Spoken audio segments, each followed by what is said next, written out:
माझ्या महाराष्ट्रातील बांधवांनो, भगिनींनो आणि मातांनो, पुन्हा एकदा नमस्कार. जय महाराष्ट्र. आज थोडं काही कालावधीनंतर भेटतोय. 1 मेला आपण भेटलो होतो, त्याच्यानंतर जवळपास 6-7 दिवसानंतर भेटतोय. या गेल्या 6-7 दिवसात काय झालं, काय घडलं असं न सांगण्यासारखं काहीच नाही आहे आणि जे काय घडतं आहे ते सगळ्यांना माहिती आहे. पण विशेष म्हणजे काल एक अतिशय चांगली गोष्ट झाली. महाराष्ट्रामधल्या सर्व पक्षांच्या नेत्यांसोबत माझी आणि आपल्या माननीय मंत्री महोदयांची, म्हणजे त्याच्यात उपमुख्यमंत्रीसुद्धा होते, सर्व काँग्रेस पक्षाचे, राष्ट्रवादी पक्षाचे आणि आपले शिवसेनेचे असे मंत्री होते आणि इतर पक्षांचे नेते यांच्यात एक बैठक झाली. सर्वांना आपण नेमकं काय करतो आहोत ह्याची कल्पना दिली गेली. सर्वांना त्यांच्या सूचना काय आहेत, कुठे काही याच्यात उणिवा जाणवत आहेत का, आणखीन काही करायला पाहिजे का, ह्या सगळ्या त्यांच्या सूचना घेण्यात आल्या. आणि खरंच मला एका गोष्टीबद्दल समाधान आहे की सगळ्यांनी अतिशय मनपूर्वक खूप चांगल्या सूचना दिल्या. त्यातल्या बहुतेक सगळ्या किंवा बऱ्याचशा सूचना आपण अंमलातसुद्धा आणलेल्या आहेत आणि आणतोसुद्धा आहेत. एकूणच कालची जी बैठक झाली त्याच्यामध्ये एकतेचं एक वेगळं दर्शन होतं. महाराष्ट्राची एकजूट, राजकारण बाजूला ठेवून सगळे पक्ष नेते, पक्षप्रमुख हे एकत्र आलेलं काल मला दिसलं आणि जो माझा आत्मविश्वास आहे तो आणखीन दुणावला. ह्याच्यामध्ये राजकारण नव्हतं. सगळ्यांनी मला सांगितलं की सरकार जे काही करतं आहे त्याच्यात आम्ही तुमच्या सोबत आहोत. आम्हाला जे जे काय वाटतं आहे हे आम्ही तुम्हाला सांगतो आहोत आणि आपणही त्यांना सांगितलं की वेळोवेळी तुम्हाला जे काही जाणवेल ते आपण सांगत राहा. आपण जे जे करता येणं शक्य असेल ते सर्व करू. ही अशी एक वेगळी एकजूट ही सर्व राजकीय पक्षांची, नेत्यांची एका चांगल्या पद्धतीने, चांगल्या वातावरणात त्या बैठकीमध्ये मला दिसली. आज खरं म्हणजे मी आपल्याशी बोलताना थोडासा व्यथित आहे. तो व्यथित एवढ्यासाठी आहे की आज पहाटे जे संभाजीनगर आणि जालनाच्या मध्ये त्या रेल्वे मार्गावरती घडलं, ह्या घटनेने मी खरंच एक मनातून असा दुःखी झालेलो आहे. हे जे मजूर इतर राज्यातले घरी जायला निघालेले आहेत, आपण त्यांना अनेकदा सांगितलेलं आहे, आजही मी सांगतोय की तुम्ही कुठेही अस्वस्थ होऊ नका, कुठेही बेचैन होऊ नका. राज्य सरकार पूर्ण तुमच्या सोबत आहे. मी यापूर्वीही सांगितलेलं आहे की इतर राज्यातले जे मजूर आहेत त्यांची आपण ठिकठिकाणी सोय केलेली आहे. जवळपास 5.5 ते 6 लाख मजुरांची सोय आपण राज्यात वेगवेगळ्या ठिकाणी केलेली आहे. त्यांची जेवणाची, खाण्याची सोय, त्यांच्यासोबत डॉक्टर्स दिलेले आहेत. आणि आता तर इतर राज्यांबरोबर आपली बोलणी सुरू आहेत. इतर राज्यांमध्ये सुद्धा ट्रेन, रेल्वे आपण सुरू करून ज्या ज्या राज्यांमधले हे मजूर जिथे जिथे जाऊ इच्छितात तिथे केंद्र सरकार, आपलं राज्य आणि ज्या राज्यात हे जाऊ इच्छित आहेत त्या राज्यांच्या सरकारबरोबर बोलून आपण ह्या ट्रेनची सोयसुद्धा केलेली आहे. सुरुवात झालेली आहे. 1-2-5 दिवसापासून ट्रेन सुरू झालेले आहेत. मुंबईतून सुरू होत आहेत, पुण्यातून सुरू होत आहेत. पण हे करत असताना गर्दी होता कामा नये. जर गर्दी उसळली तर तुम्हाला माहिती आहे धोका अजून आपल्या अवतीभोवती फिरतोय. धोका काय टळलेला नाही, संकट टळलेलं नाही आहे. गर्दी झाली तर पुन्हा हे सगळं ठप्प होईल. आणि म्हणून मला असं वाटतं की या सर्व मजुरांना मी सांगतोय, मजदूर आहेत, कर्मचारी आहेत, इतर नागरिक आहेत, कि आपको परेशान होने की कोई आवश्यकता नहीं है. आज तक जिस संयम आपने जो बनाए रखा है, संयम बनाए रखे. महाराष्ट्र की सरकार पूरी तरह से आपके साथ है. आपका सहयोग हम दोनों के लिए अच्छा रहेगा क्योंकि संकट बहुत ही गंभीर है. जैसे मैंने अभी कहा कि महाराष्ट्र सरकार और जहां भी आप जाना चाह रहे हो उस राज्य की सरकार और केंद्र की सरकार आपस में बात चल रही है. रेलवे की व्यवस्था हो रही है, बस की व्यवस्था हो रही है. जैसे उपलब्धि बढ़ती जाएगी हम आपको बताते रहेंगे. पण हे करताना कुठेही अफवेला बळी पडू नका. कारण कोणतरी सांगते की इथून ट्रेन सुरू होणार, मग ही गर्दी तिकडे जाते. आता काल जे घडलं, आज पहाटे जे घडलं, अत्यंत दुर्दैवी आहे. खरं म्हणजे संभाजीनगरवरून ट्रेन सुरू होत आहेत, ट्रेन सुरू झालेल्या आहेत. पण ही जी लोक होती ती रस्त्याने न जाता रेल्वे रुळावरून निघाली. कारण त्यांना भुसावळला जायचं होतं. आता खरं त्यांना कोणी सांगितलं भुसावळला जायला, कल्पना नाही. पण भुसावळला जाताना चालून चालून थकली आणि मध्ये करमाड नावचं गाव आहे, तिथे त्या रेल्वे ट्रॅकवरती बसली. पहाटेचा सुमार होता, थकलेले होते, बसले, तिथेच डोळा लागला आणि दुर्दैवाचा घाला आला.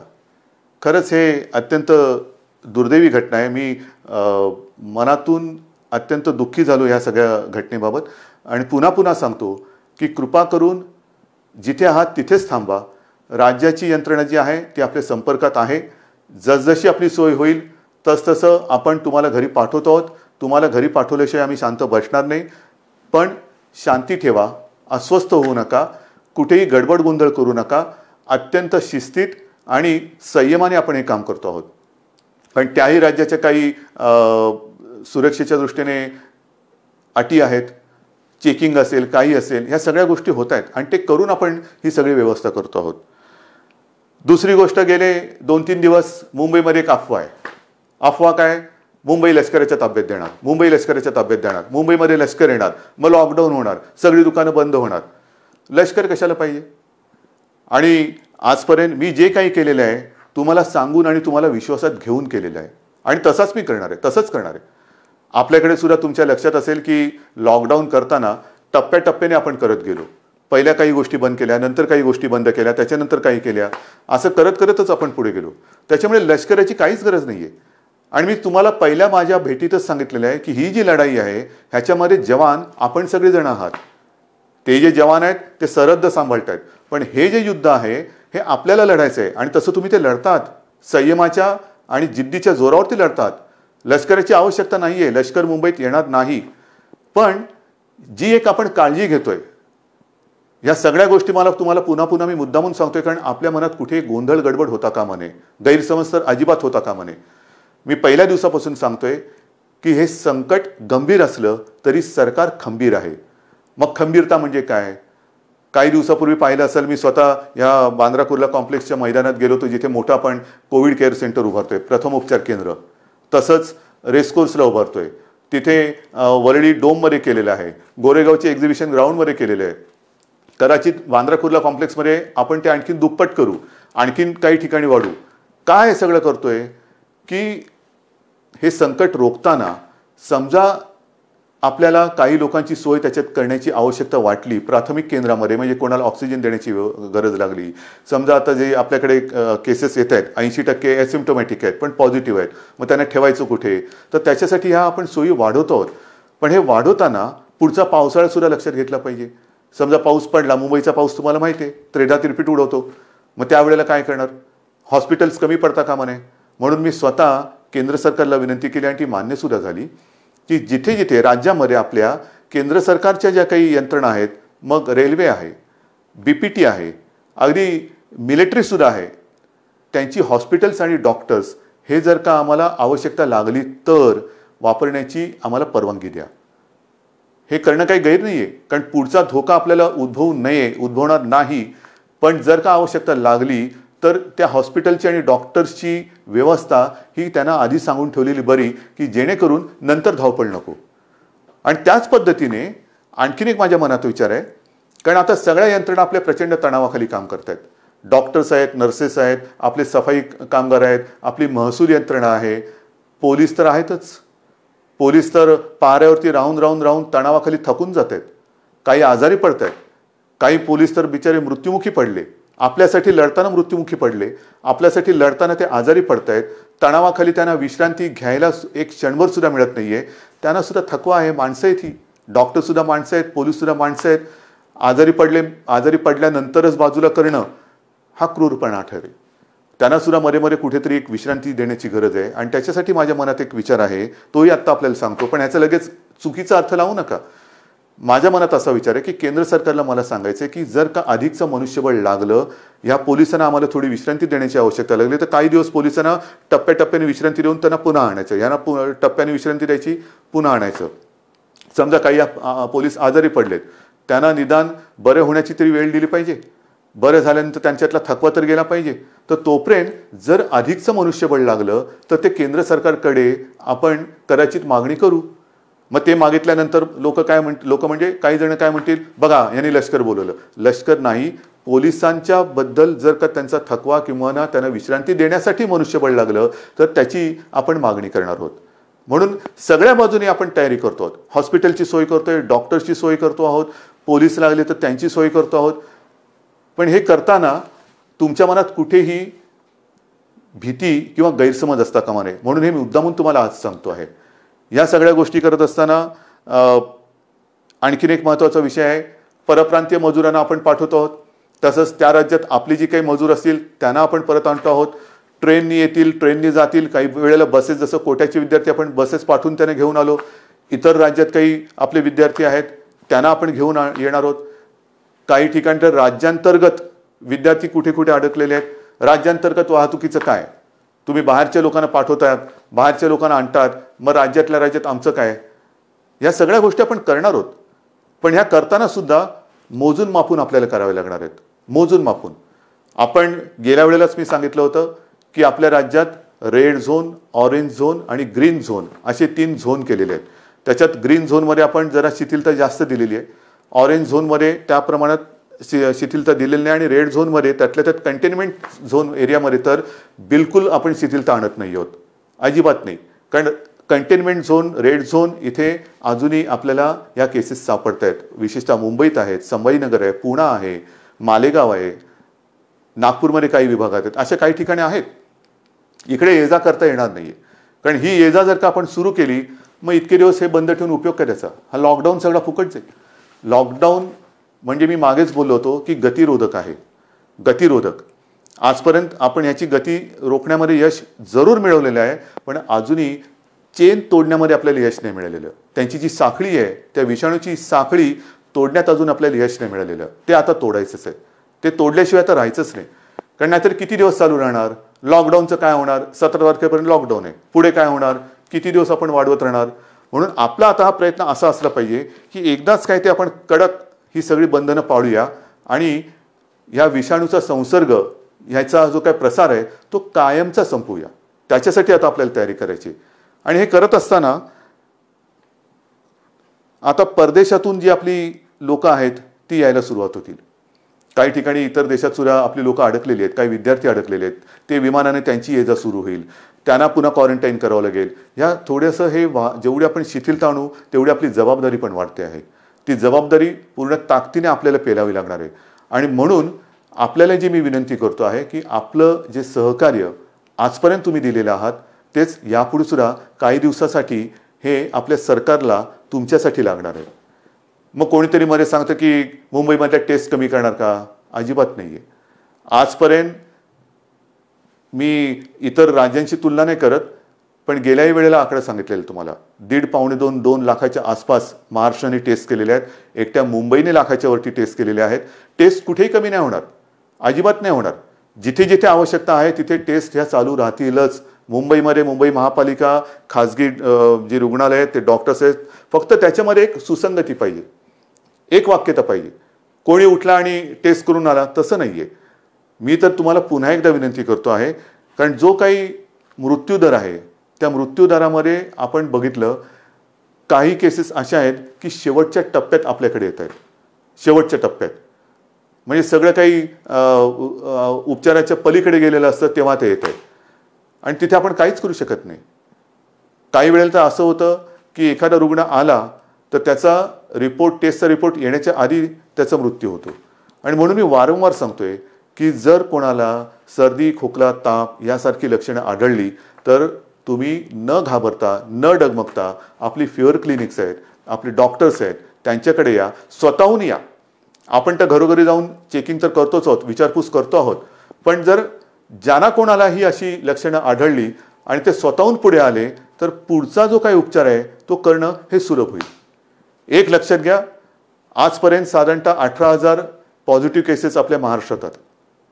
18,000 आकडा मोठा आहे, पण जवळपास 3,2500 रुग्ण हे पूर्ण बरे होऊन घरी पण गेलेले आहेत. दुर्दैवाने काही मृत्यू झालेले आहेत, पण 3,2500 हाही आकडा बरंच काही सांगून जातो.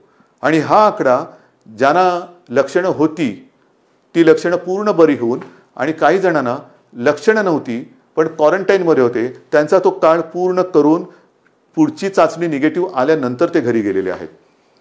हा रोजचा आकडा वाढत चाललेलाच आहे. घरी जाणारे, जसं रुग्णांची संख्या पॉझिटिव्हचा एक आकडा येतोय तसंच घरी जाणारे सुद्धा जात आहेत. त्यांचा तो क्वारंटाईनचा काळ, आयसोलेशनचा काळ, उपचाराचा कालावधी पूर्ण करून ते घरी सुद्धा जात आहेत. आज आणखीन एक माहिती मला मिळाली, जरा वेगळी माहिती. हा निसर्गाचा चमत्कार आहे. आपल्या इथे ह्या जेव्हापासून लॉकडाऊन वगैरे झाला त्यावेळेपासून काही ज्या महिला होत्या त्यांची प्रसूती झाली, त्याच्यापैकी काही ह्या कोविड पॉझिटिव्ह होत्या, कोविड पॉझिटिव्ह आहेत, पण त्यांची बाळं जी आहेत त्यांना कोविडची बाधा झालेली नाही. हा एक चमत्कार आहे. म्हणजे आईला कोविड पॉझिटिव्ह आहे पण बाळ हे निगेटिव्ह आहे, त्याला कोविड झालेलं नाही आहे, बाळ सुखरूप आहे, असाही चमत्कार आहे. आणि त्याच्यानंतर ते बाळ त्या आईसोबतच आहे. हा एक निसर्गाचा चमत्कार आहे. ह्या काही गोष्टी घडत आहेत. तर अशाही गोष्टी आहेत. ह्याच्यामध्ये खबरदारी घेणं हा एक महत्त्वाचा भाग आहे. त्याच्यानंतर काही वेळेला काही घटना घडतात, जसं काल एक आपण बघितलं असेल की हॉस्पिटलमध्ये गलथानपणा नाही, अजिबात चालणार नाही. मी माणुसकी समजू शकतो, माणुसकीचा धर्म समजू शकतो, पण त्याच्यामध्ये गलथानपणा अजिबात सहन केला जाणार नाही. जसं मी वारंवार सांगतो की पोलीस आणि डॉक्टर यांच्या रूपात देव आपल्यासोबत आहे. त्यांच्याशी कोणी हुज्जत घालू नका, त्यांच्यावरती हल्ले होता कामा नये. हल्ले केले तर कडक कारवाई होईल. तसंच डॉक्टर्स आणि यांनाही सांगतोय की हॉस्पिटलमध्ये गलथानपणा होता कामा नये, अजिबात नाही. काही मदत लागली सरकारसोबत आहे, महापालिकासोबत आहे, गलथानपणा करायचा नाही. म्हणजे सगळं चांगलं चालू असताना कारवाई करण्याची वेळ आमच्यावरती आणू नका, कारवाई करू नका. तिकडे गलथानपणा आणि दप्तर दिरंगाईला अजिबात क्षमा केली जाणार नाही. कारण नाहीतर हे सगळं करतोय कोणासाठी? मी परवा जे काही गेलो होतो बांद्रा कुर्ला कॉम्प्लेक्स रेसकोर्समध्ये आपण करतोय, सगळं करतोय. तिकडे 100 रुग्णशय्या आपलं 1000च्या आसपास रुग्णशय्या या बांद्रा कुर्ला कॉम्प्लेक्सला करतोय. त्याची क्षमता मी आता दुप्पट करायला सांगतोय. काय आपल्याला फर्निचरचं दुकान नाही काढायचं की बघा किती बेड्स आहेत आमच्याकडे उपलब्ध आहे, कोणी आणि झोपून जा? नाही, त्याच्या मागे एक गांभीर्य आहे. ही आवश्यकता लागू नये ही माझी प्रार्थना आहे. पण ही सोय सुविधा वाढत असताना आपल्याला डॉक्टरची सुद्धा आवश्यकता लागणार आहे, परिचारिकांची आवश्यकता लागणार आहे. कोविड योद्धा म्हणून मी आपल्याला आवाहन केलं होतं, त्याच्यात अनेक जणांनी प्रतिसाद दिलेला आहे. आज मी आयुषच्या डॉक्टरना सुद्धा विनंती करतो आहे, आवाहन करतोय की तुमची सुद्धा आम्हाला गरज आहे. होमिओपॅथी डॉक्टरची सुद्धा आवश्यकता आहे. आयुर्वेदचे डॉक्टर असतील, तुम्ही या. आपण सगळे मिळून एकजुटीने या संकटाचा सामना करूया. सगळे एकत्र आले ठीक आहे ना. काही वेळेला गंभीर आजार असेल तिकडे ॲलोपॅथी चालेल. जर का आपल्याला प्रतिकारशक्ती वाढवायची असेल त्याच्यासाठी होमिओपॅथी किंवा आयुर्वेद चालत असेल, जरूर या. कदाचित हे सगळे आपले आयुषचे डॉक्टर्स आणि या सगळ्या डॉक्टरशी फिवर क्लिनिकमध्ये मदत होणार असेल, सर्दी खोकला ताप आहे की नाही बघण्यासाठी, तेवढंच आपल्याला हॉस्पिटलमध्ये काम करणाऱ्या डॉक्टरांवरचा ओझं ताण हा कमी करता येईल. म्हणून मला आपल्याला ह्या सगळ्यांची आवश्यकता आहे. आणि त्याच्यासाठी मी आज आपले डॉक्टर लहाने साहेब त्यांना सुद्धा सांगितले की डॉक्टर साहेब अर्थात ते सुद्धा दिवसरात्र मेहनत करतातच आहेत, कोणी मेहनतीमध्ये मागे पडत नाहीये. त्यांनी सुद्धा आता पुढाकार घेतलेला आहे. डॉक्टर ओक आपल्यासोबत आहे, टास्क फोर्स आपल्यासोबत आहे, सगळे आपल्यासोबत आहेत. आणि हे करून आपण ही लढाई अधिक मजबूतीने आता लढत आहोत.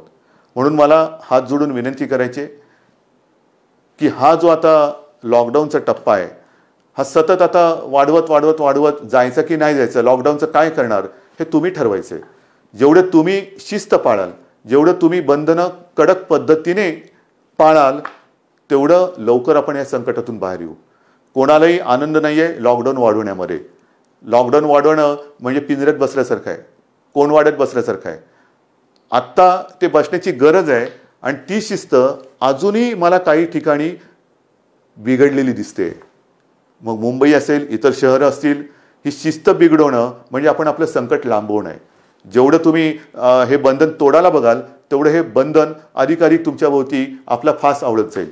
म्हणून हे बंधन पाळणं, शिस्त पाळणं, लोकांमध्ये न मिसळणं, एकमेकाशी आता ह्या कालच्या त्या सर्वपक्षीय बैठकीमध्ये जो मी एक शब्द वापरला होता फिजिकल डिस्टन्सिंग, सोशल डिस्टन्सिंग म्हणजे जरा त्याचा अर्थ वेगळा होतो. सामाजिक अंतर नकोय. थोडंसं आपल्याला एकमेकापासून अंतरावरती राहणं, मग त्याला शब्द फिजिकल डिस्टन्सिंग म्हणायचं आहे किंवा आणखीन काय म्हणायचं आहे, काही म्हणा, पण ते अंतर ठेवून आपल्याला पुढचा काही काळ तरी तोंडाला मास्क लावून हात सतत धुत राहून हा असा काही काळ आपल्याला काढावं लागेल. हे संकट अजूनही कोणाला अंदाज येत नाहीये. काही जण आता म्हणायला लागलेत कोरोनाबरोबर जगा. कोरोनाबरोबर जगा म्हणजे कसं जगायचं? हे असं घरात राहून?